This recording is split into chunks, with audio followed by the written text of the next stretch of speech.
I'll second it. And Bruce. All those in favor? Aye. All opposed? Excellent. We'll move on to the bills. Right, looking at the bills from January here, the largest ones we have relate to some of the activity going on at the confluence with vapor intrusion installation and some environmental wood sealing, also some billing for the TIF district, which will be reimbursable as well. So I can stand for any questions on the bills. Bills, questions? I move to accept. There's a motion and a second. All those in favor? Aye. All those opposed? Excellent. We'll move on to business. A, TIF District number 8. And this is Rusty. Commissioners, tonight we are going to receive a presentation on tax increment financing district number 8, which would be a housing tax increment district established to facilitate the construction of 90 affordable senior housing units at Schoolhouse Square. Jessica Green from Northland Securities will be making that presentation. Just one comment that both of us will reiterate this evening is that the action you take to establish the tax increment district only empowers you to use tax increment financing on this project. The details of how it will be used will be established later when we negotiate a development agreement with the developer. So I think it's an important thing to keep in mind as you consider action this evening. And having said that, I'll turn it over to Jess. Thanks, Rusty. So, Madam Acting President, Commissioners, good evening. Rusty and I were talking beforehand. I didn't know quite how to address you. So, as Rusty mentioned, we did put together a semi-short presentation for you this evening related to Tax Increment Financing District Number 8, the Schoolhouse Square project. And this is really meant to sort of supplement the TIF plan that you have in your packet, and then that memo that kind of summarizes that plan, being that the plans can get rather lengthy and a bit complicated. So that memo that you have in your packet does provide you with some high-level detail and just kind of how to navigate the various sections of the plan. So if it's all right with all of you, I'll just dive into the presentation. If you do have any questions, please let me know during. And of course, I'm going to open it up at the end for questions as well. So we'll just get started. So, as you know, there is an application before HEDRA in the city from Real Estate Equities LLC to establish a housing TIF district. And the district is meant to provide assistance related to the construction of multifamily development. That development, of course, consisting of 90 units of affordable senior housing. The site is located at 101 10th Street East. This is adjacent to the Schoolhouse Square. The proposed district would consist of 2 parcels, approximately 2.07 acres. The site is currently vacant. The district would include both of those parcels and the adjoining right-of-way as well. So here we're just looking at the proposed TIF district, and that's what you're seeing in orange. And then around the outside of the Schoolhouse Square area, you're seeing this dotted black line. So on the very left side, you're seeing Vermilion Street and then Ramsey on the other side. And the reason that it's important for us to show you this is because we want you to see where the district would sit, but also because every TIF district must lie within a development area. And being that the Vermilion Street redevelopment area is existing, and that this particular area where we're considering this district really sits at the northern end of that Vermilion Street corridor, we're proposing to expand the existing redevelopment area to include this Schoolhouse Square project. In addition to modifying the redevelopment area, we're also proposing to modify the redevelopment plan, which just speaks to the objectives of the redevelopment area, et cetera.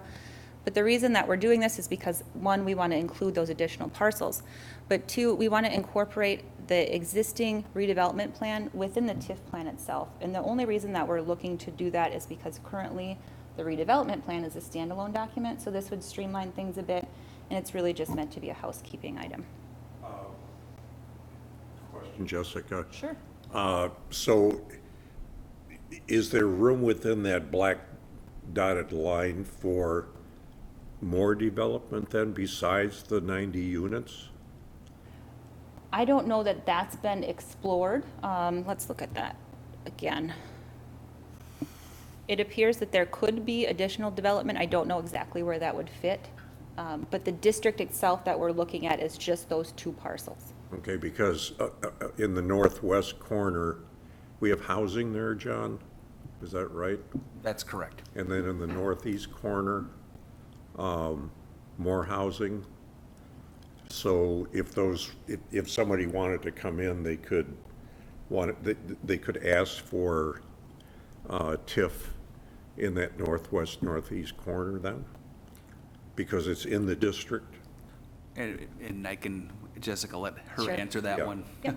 So in that case, it wouldn't technically be in this TIF district, District Number 8, because that's really what we're looking at in terms of the orange, but it would be in the redevelopment area. So if there was an additional application in the areas that you're speaking about, you wouldn't need to modify the project area to be any larger. It would already be able to fit within the existing area. Okay, So different district, but in the same area. Yep. okay, thank you. Yep. Okay. So I'm going to spend just a few minutes on tax increment financing and what it is. I know that you've all spent some time on reviewing tax increment financing over the past couple of months. So I won't spend a lot of time here just because it'll be familiar. But again, any questions, let me know. So TIF is a financing method used to capture the increase in tax base from development. The increments are generated by the increase in property taxes resulting from the increase in the tax base, so the valuation of the property. There is a fixed term to capture those increments, so depending on the type of district, there's a statutory limitation for how long or the duration of that district. When it's housing, the duration is 26 years. For example, economic development districts, you're going to be limited to 9 years. So there's a statutory limitation, but of course, the authority or the city can limit that further if they'd like to. Property taxes or increments attributed to the increase in valuation are used to finance or pay for eligible project costs. So as you know, development costs are going to be incurred up front. TIF is collected over time and used to essentially reimburse those development costs. So typically when you're talking about TIF, we talk about these as pay-as-you-go financing, and that's because those increments are derived over time.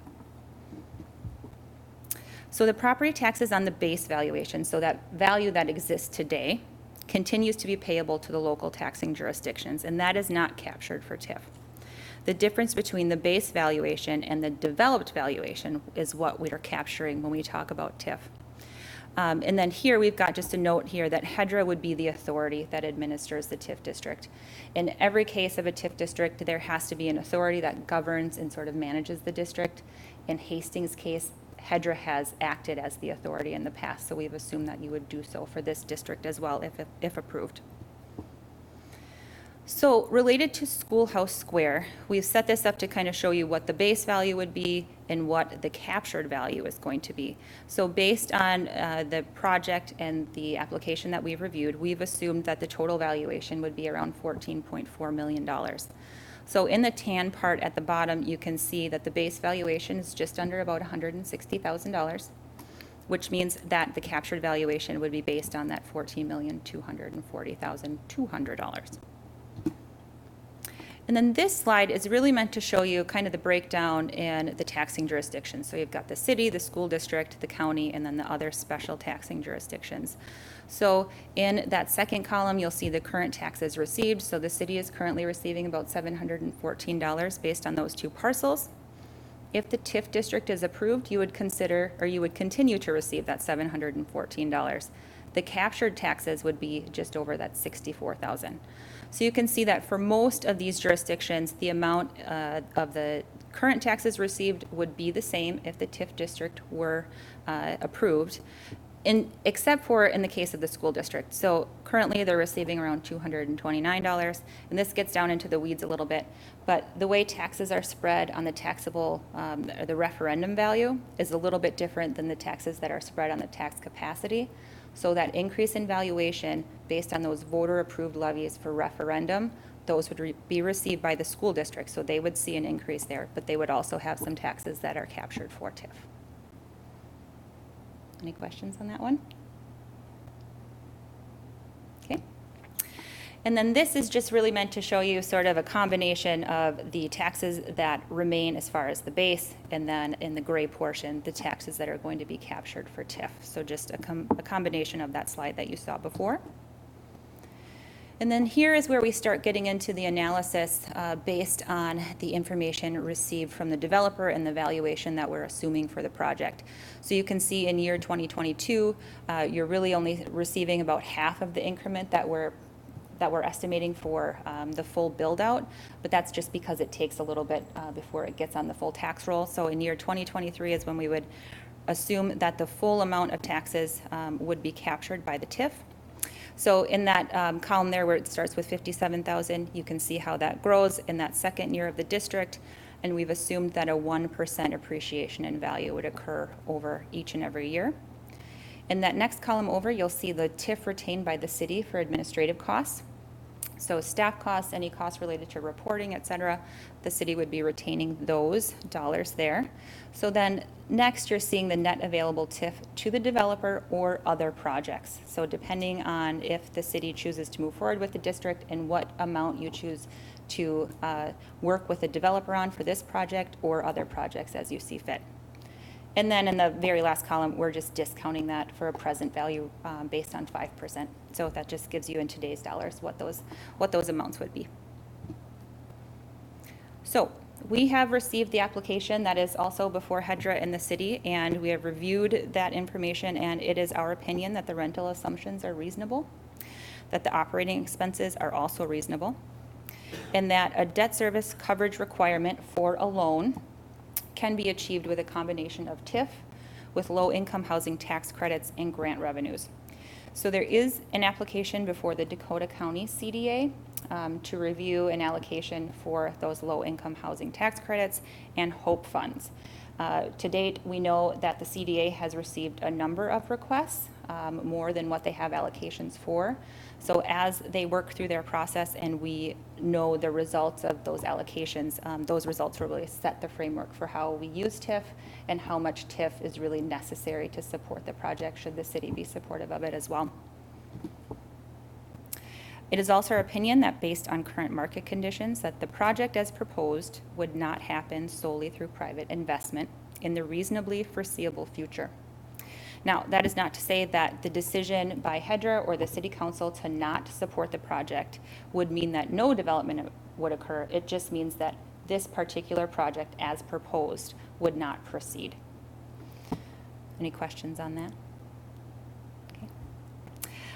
Of course, when you are considering setting up a TIF district or assisting projects, you want to consider what those public benefits might be. And in this case, you're looking at a multifamily development that will be designed to fit the character of the surrounding neighborhood. It will be well designed with buildings constructed out of high quality materials. And then of course there will be a provision of affordable housing units available to those here in the city. So in summary, we have a proposed establishment of tax increment financing district number 8. It will be a housing district. The way that we've drafted the plan would allow for the maximum duration of 26 years.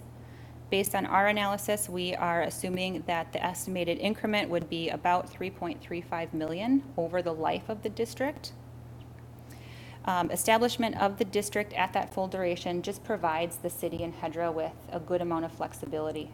So not only to support this potential project, but to support other housing eligible projects in the future as well. The establishment of the district really just allows you to use the increment and collect that increment, but the actual use will be determined later on by a development agreement once we know what those funding sources are going to be. So again, that approval of the agreement would be considered at a later date. Being that we do have multiple funding sources included in the developer's financial information and in their pro forma, we would want to know the outcome of how the CDA views their application.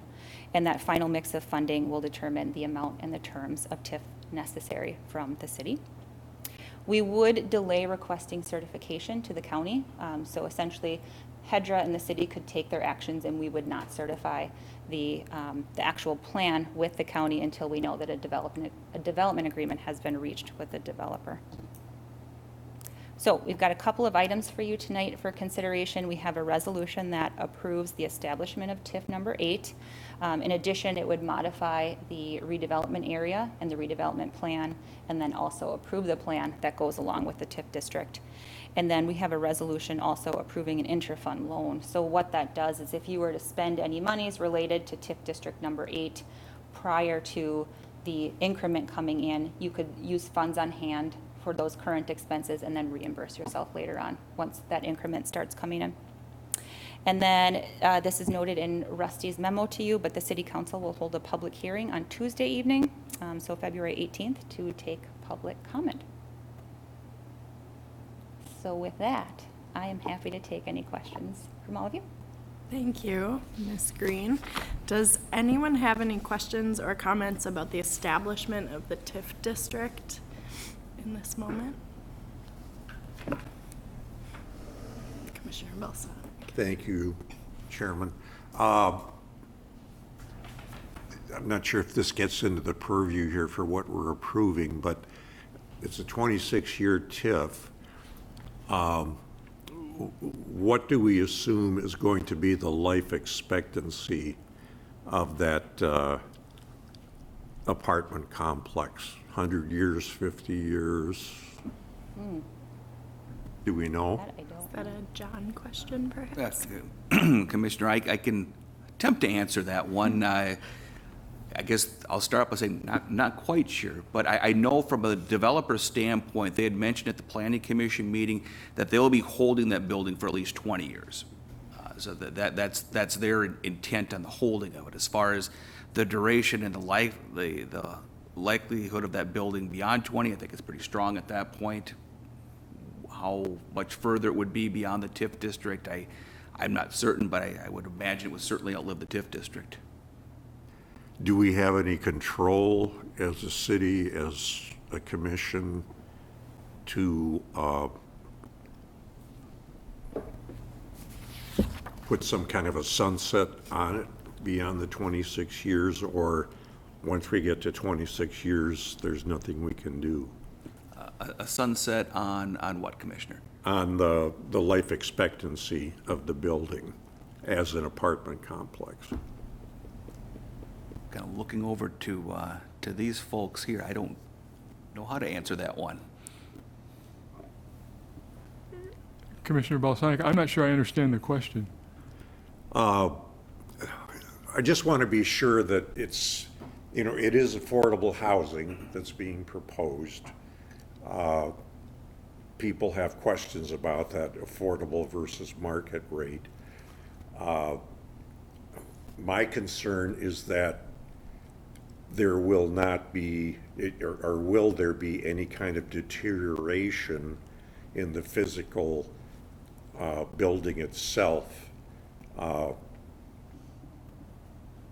Is there anything we can do to ensure that, other than, I suppose we can do things with building inspection, things of that nature. But, we have buildings downtown, 100 years old, houses in town, 100 and some years old. I'm just trying to grasp what the life expectancy of this project will be. Just 25 years and then they tear it down and start with something else then, or what?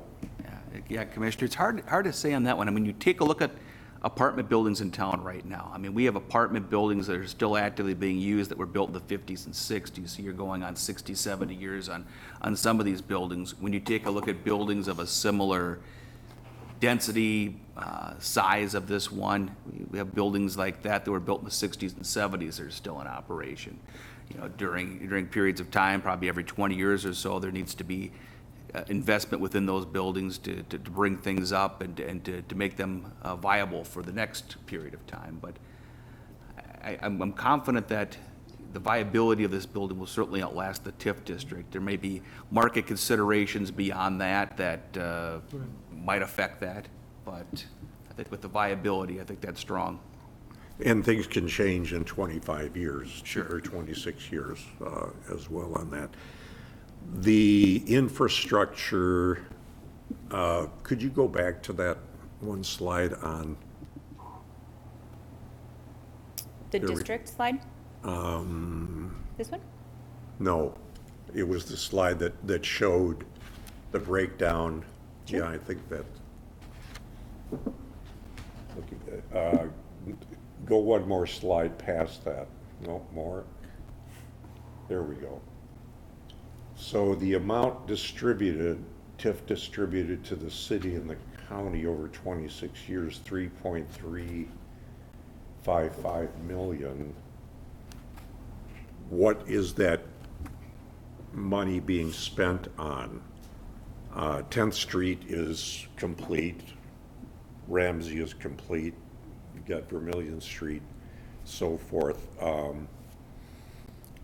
we talking water, sewer increase in terms of acceptance of what 90 units are going to provide? Things like that.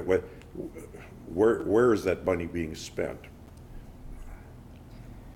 So in this case, what we're looking at is actually the increment that would be collected to support the construction of affordable housing. So this wouldn't actually be going into infrastructure unless there were requirements related to, again, the construction of that affordable housing based on the permit review. Okay, so it's going into the physical structure itself, Correct.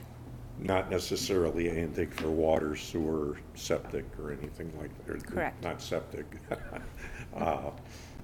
Water, sewer, storm sewer. Yeah, okay. Okay, thank you. Are there any more questions? Commissioner Vaughn? If I could just follow up, thank you.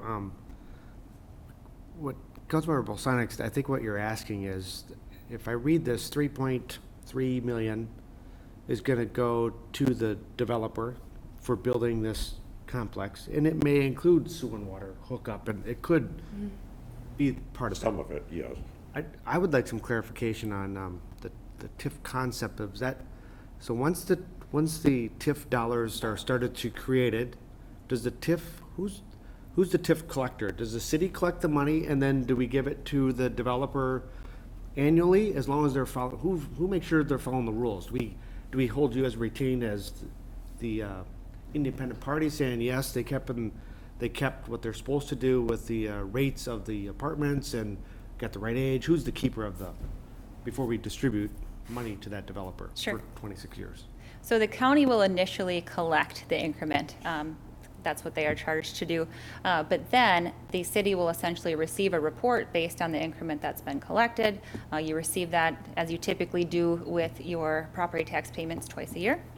And then based on what's included in the development agreement in terms of what the developer needs to do and provide, city staff would essentially take a look and make sure that whatever is included in that development agreement, that the developer is providing that. Typically with affordable housing, it has to do with the collection of income information, et cetera. But then the city, of course, checks to make sure that the taxes are paid. And then if everything checks out, then it's the city that's making that payment to the developer.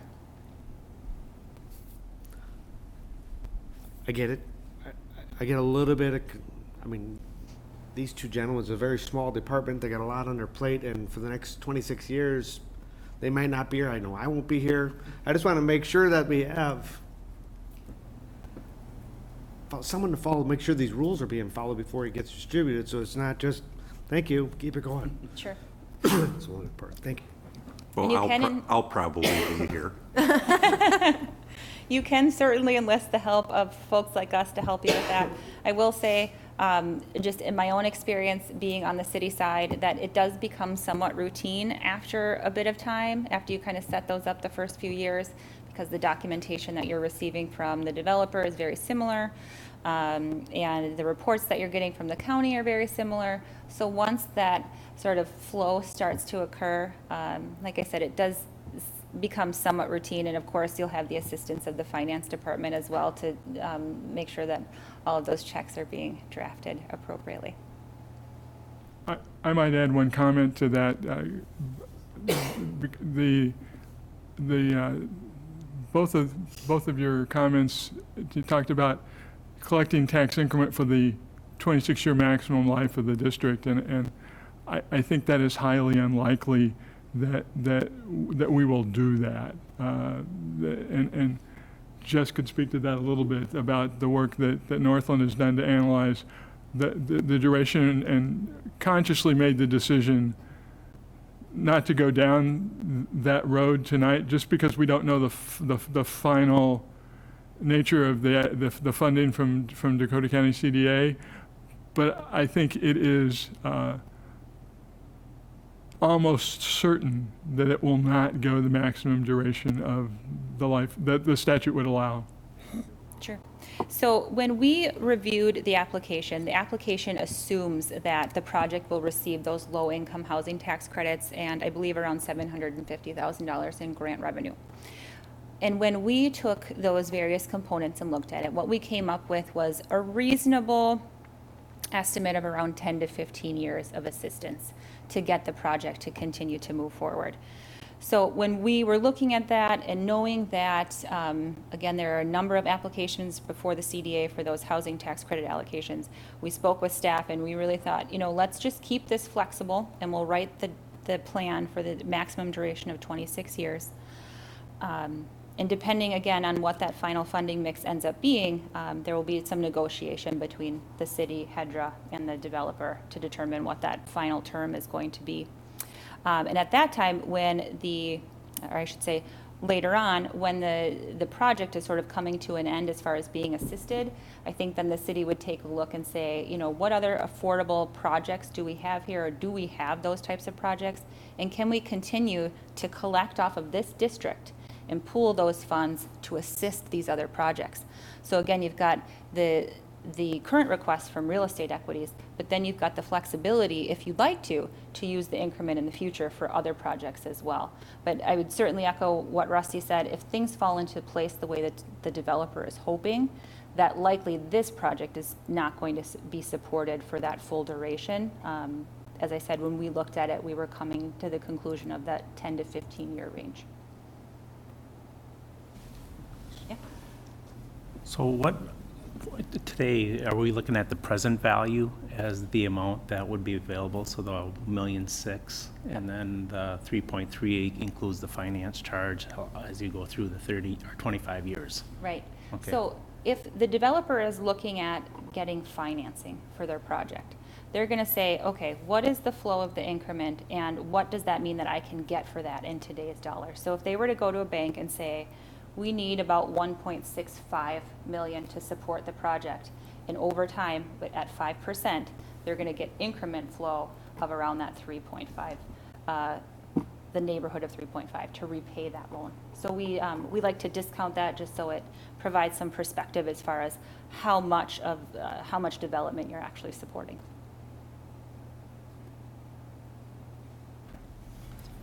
Are there any further questions or comments about specific to Resolution 2020-03, which is related to the Vermilion Street redevelopment area in TIF District number 8?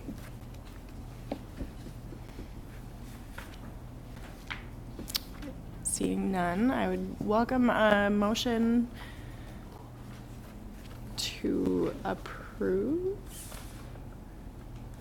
That how we're moving? There are two resolutions. The first one is the resolution approving the modified redevelopment plan and the tax increment financing district. So that'd be your first course of action. So approve one at a time. Yes, please. So I welcome a motion to adopt the resolution 2020-03. Is there a motion on the floor? Commissioner Vaughn, is there a second? Second. Commissioner Sinclair. All those in favor? Aye. Aye. All those opposed? Great, the motion is adopted. And now there's a motion on the, I would welcome a motion on the floor for resolution number 2020-04 for the interfund loan for TIF District number 8. Oh, Commissioner Sinclair, is there a second? Commissioner Goldblurish. All those in favor? Aye. All opposed? Great, that motion carries as well. Thank you very much. Thank you, Ms. Green. Thank you very much. And where this will go from here again, this will go forward to the public hearing along with other actions related to the Schoolhouse Square development at the council meeting on Tuesday, February 18th. Excellent. Okay, the next order of business is another resolution to approve modification for RLF for Marathon Properties. Rusty, are you going to speak to this? I certainly hope that the saying "the third time is the charm" applies to these revolving fund loans. This will be the third consecutive meeting that this matter has been before you, and I firmly believe that it is the last. They have received, the two property owners have received a final invoice. The final invoice had more change order costs allocated to 214 and increased the cost by about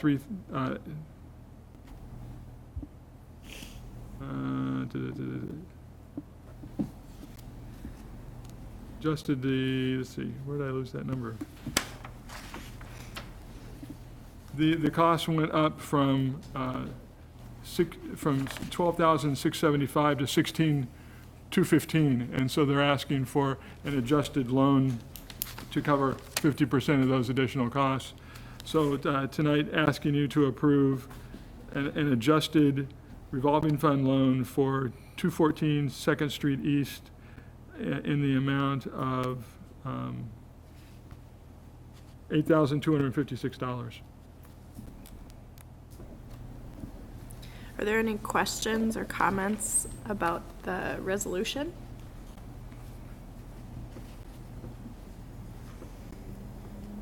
Make a motion to approve the revised loan amount for 214 2nd Street East.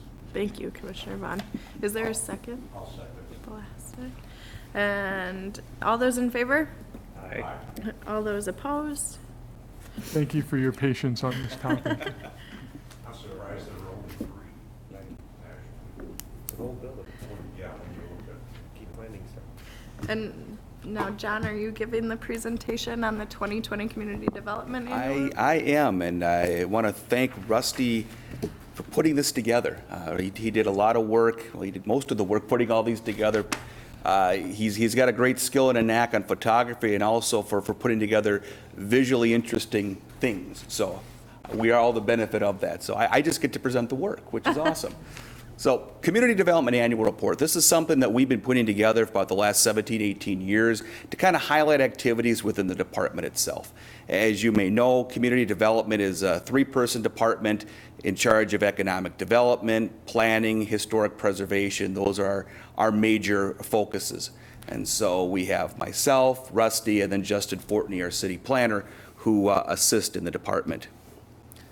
So I'm going to be highlighting activities that have really a focus on economic development, activities that HEDRA was involved in 2019. The one that we were involved in, that we have been involved in for quite some time, is the Confluence, as you know, the reuse of the former Hudson Manufacturing Building. In 2019, we saw progress on the completion of the ramp, which has been in use and is a great addition to the downtown. Identification of the hotel operator, IDM, who will be assisting not only with the management of the hotel facility, but also the banquet facility within Hudson. I should probably back up a minute and say, well, what is going in the Confluence? Well, the building itself, as you know, 100,000 square foot, built between 1905 and 1945, 4.3 acre site. We are rehabbing that, or Confluence is rehabbing the building, 68 hotel rooms, 20 apartment units, banquet facility, restaurant, retail facilities. All that is going on as we speak. And according to the development agreement, will be substantially completed by the end of 2020. And we have continual discussions with Confluence on that date, and they have assured me that that date is still on target. So we'll be moving towards that. In 2019, we had the development of the parkland between the building and the river. That was the recipient of a $1 million grant, which was great. And so as spring comes up here, we hope to have a kind of a not really a groundbreaking, but an opening of that facility with Confluence and all the people that have been involved in that, including yourselves here. It'd be a great moment to see that opened up and to see an extension of what we've done within the downtown on this property. We are in the last stages of environmental cleanup, as you know. We did vapor intrusion last year, and we did some wood sealing. Vapor intrusion work right now, I would say, is about 90% done. A few hookups left to do and a couple pipes when the three-phase electricity gets into the building. On the environmental side of it, on the wood sealing, we are probably about 60-70% done with that. All of the scraping within the building has been done. We will have the encapsulators, basically painters, come into the building starting next week, and for about a 3-week period to finish off that work. So our role in that is getting to the final conclusion, which is great. One of the things we help out with here is new business. We love to see new business expansion, new business locating within the city. Included here are some buildings that and businesses that were opened within the year. Board of Nutrition, Hastings Public House, the Social Tavern, Level Up Games, one of my favorites, Lily's Day Spa, Moon Tree Consulting, Prime Chiropractic, Social Hair, Starks and Family, and View. Not only have these businesses opened up and are in business, but we're also continually involved in Chamber Ambassador visits as well. Rusty and I serve with the Chamber in going out on these visits once a month, in which we generally visit 2 or 3 different businesses that are either new members, new businesses in operation, or a structural change in management or an expansion that has occurred. So it provides us a really good opportunity to see what's going on. There's so many things that we learned from going to these things on the operation of things that we may have known about for years but didn't have the full picture of. And it provides an opportunity for an interface between those people and us, so that if they got questions down the road related to development questions, we're here to help them. On the housing side of it, this has been a major topic of conversation. The H in HEDRA is Hastings, and we're making the H in this more towards housing as the year has gone on. What we saw in 2019 was some good things. We saw construction of apartments, the 88-unit Voyager Estates building, the 60-unit Vermilion Shores building. There's 20 units within the Confluence building downtown. That's great. We had construction of 14 single-family homes and 14 manufactured homes within the Three Rivers Estates. So on the single-family home side, we've all discussed that, boy, we'd really like to see those numbers a bit higher. When we take a look at comparable communities, our peers, they've seen higher numbers than that. So that's one of the things we've been digging deep into. Rusty's really been taking the lead and taking a great charge on that one. So we continue to look at the housing situation. But when we look on the horizon here, we have planned stuff coming in. We've got the Schoolhouse Square senior housing, as you all know from the last item. And we also have an annexation proposal for 120 more units. These would be about 60 single-family homes and 60 villa homes, kind of a detached townhome product, west of General Sieben Drive, south of St. Elizabeth and Seton Church. That'll be on for consideration, the annexation portion, coming up next Tuesday as well. So we have great things happening here. We also have more continued conversations with people that are looking to develop housing.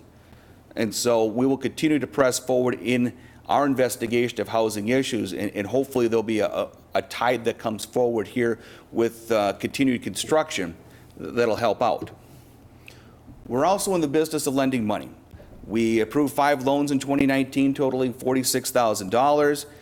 Outstanding loans of 26 are out there right now, and they represent about almost $420,000 in total original principal. So here's a couple of buildings that we helped out on this year with the Hastings Arts Center, continually with the 214, 216 building downtown. This is a loan program that we've had around for probably 20, 30 years. And we've probably given 50 loans over that time period. And you take a look at the downtown area in particular, you know, the work that was started by John Grossman years ago, that downtown wouldn't look the way it looked without a program like this. So we've been very fortunate. Not all cities have this program. and fortunate that we have had the continued direction and continued capacity to provide this. We also began some planning initiatives and continued some. Our 2040 comprehensive plan was submitted to Metropolitan Council, this laying out our direction for growth and development. We're in the final stages of that being completed as we speak. We put together a strategic plan for economic development as well with your assistance, updated the website to provide some more user-friendly and up-to-date information there, and grants were secured for other projects, things that will be going on as we move into 2020 with our downtown property utilization plan and a people movement plan, kind of a ped bicycle plan that we're working jointly with the Parks Department on. When you take a look at our demographics population, you can see our forecast here, our 2018 estimate being just about 23,000 and a 2040 estimate at being 28. And so with our comprehensive plan, we've identified land to meet those goals. The one thing that's we look at in Hastings, which is similar to other places, is the population per household. So, we're in a situation here where when you take a look just a few years ago, 20 years ago, we had 2.7 people per household. Today, 2.4, in the future, 2.3. So over a 40-year period between 2000 and 2040, almost a half a person, if there is such a thing, will be not available in a house. So even though we have the same housing stock, the population within it is getting smaller. The households, when you look at the ages, we're getting older. There's less family with kids that have been to the city, and that's one of the things that we've been focused on with our housing plan. When you take a look at people working within Hastings itself, right now we've got about 8,000 people, which is down a bit from 2015. We had a high in 2000, about 9,000 people. When you look at our forecast here, we've surpassed that right now between 18 and 20 at 9,600. So we're seeing some good growth there. We've noticed a lot of signs within the industrial park for looking for people and looking for workers, which is a good sign. And then we see a slight increase in that as we move forward over time. So when we look ahead towards 2040, we're looking at the finalization of our comp plan, having more direction on housing needs. We'll have a better idea of where we need to go and what we need to do to get there. We'll have a growth in housing, I predict, as we go forward. There'll be the opening of the confluence, which is something that we've waited for a long time. I had to put in Highway 61 revisited. We have a couple of things that we're doing there. We have the Vermillion Street plan, which we completed a couple of years ago. And also MnDOT right now is looking at a major reconstruction of that corridor starting at about 2025, 2026. So they're starting the very initial process of what would be included in there. And we've been speaking with consultants in their anticipation of responding to that RFP in the near future. And then we also have the Target site there. We've spoken with people that have ideas for the building. We continue to have conversations with the people that have control over the site, and we look forward to having some good results here coming up in 2020. So that's what I have here, and I can answer any questions that you may have. Thank you, John. Are there any questions on the presentation of 2020 community development? Commissioner Vaughn? Thank you. I just have one, John, on the Confluence property. I know when we were starting it, there was a lot of talk with historic tax credits. Are they still pursuing the historic tax credits for that property? Yes, they are. Thank And you. those are an integral part of the financing that they're doing. Thank you. Going back here to the employment page 11, what I have here. Do we know what contributed to that decline in employment between 15 and 18? We lost, what, about 400 and some jobs there. Commissioner, I don't have a good answer to that. The data came from the Metropolitan Council, and it's census data, so it may or may not accurately reflect the number of, the real number of jobs here. We don't take a survey of employment annually. It's included really more to mark trends to the best that we can look at them, and then expectations looking forward. Okay, thanks. So, Rusty, on the forecast, on that same page, so the 9,600 for 2020, when was that forecast made? Was that a while ago, or? I believe those forecasts get updated annually by the Metropolitan Council, and That's an awfully big jump. it is a big jump, and it's consciously in there to make that point, is that the expectation is from the Metropolitan Council that there's going to be a large jump in employment here that we may or may not be prepared to actually realize.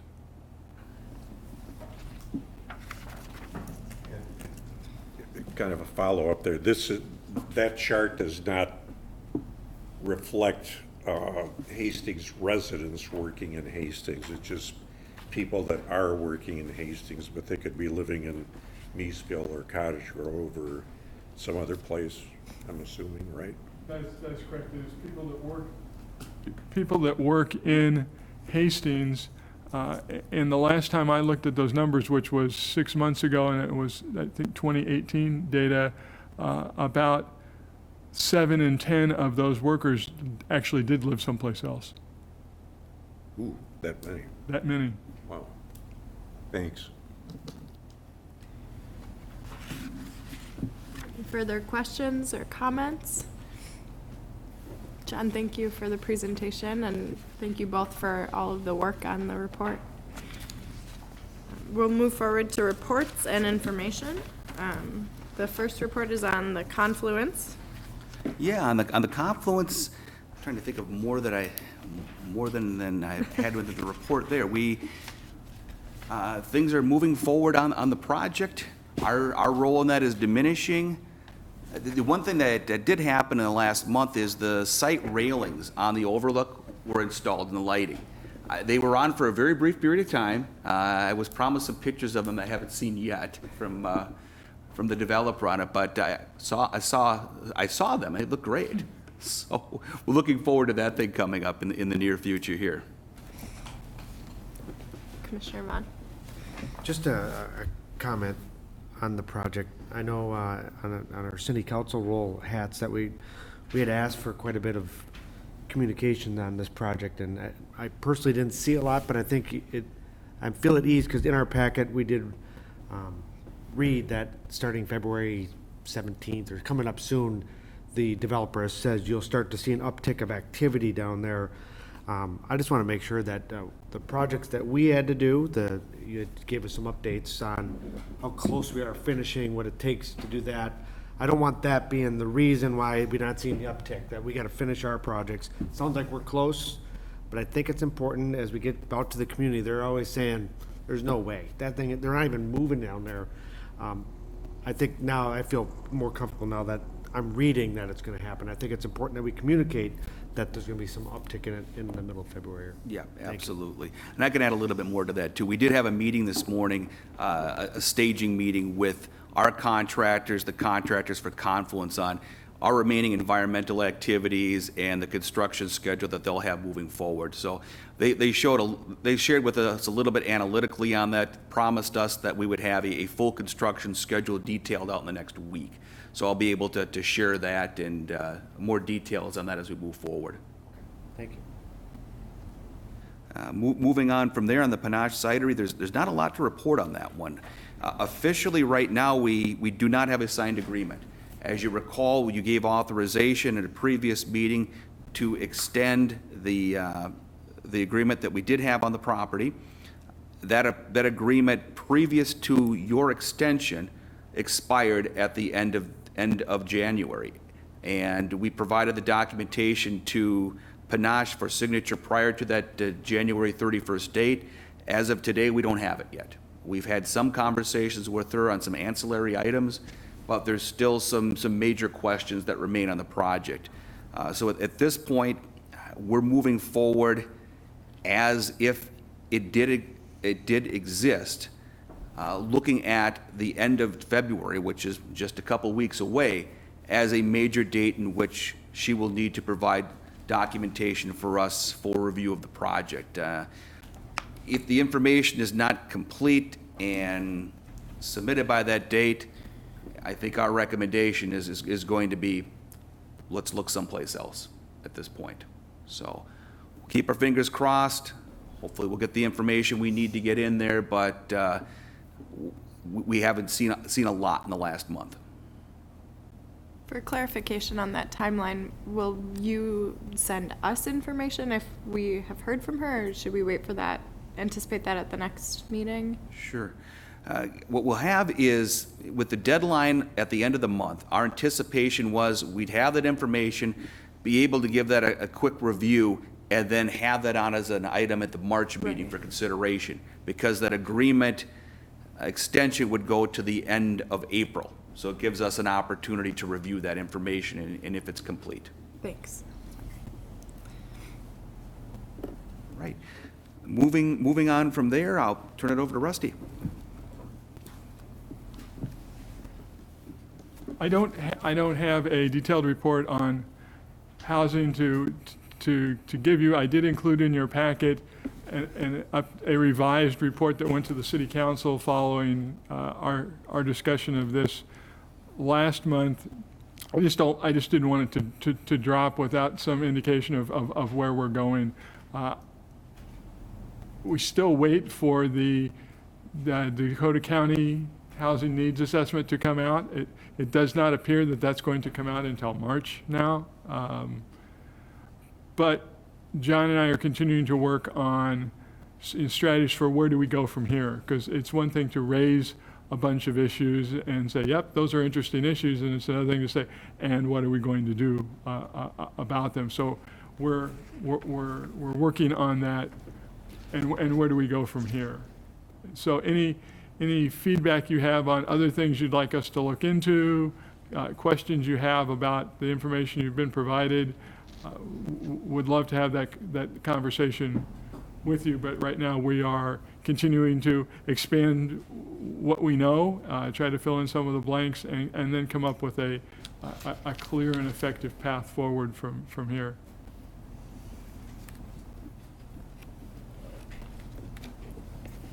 Thank you. Moving on the commercial vacancy side, what's been happening around town here.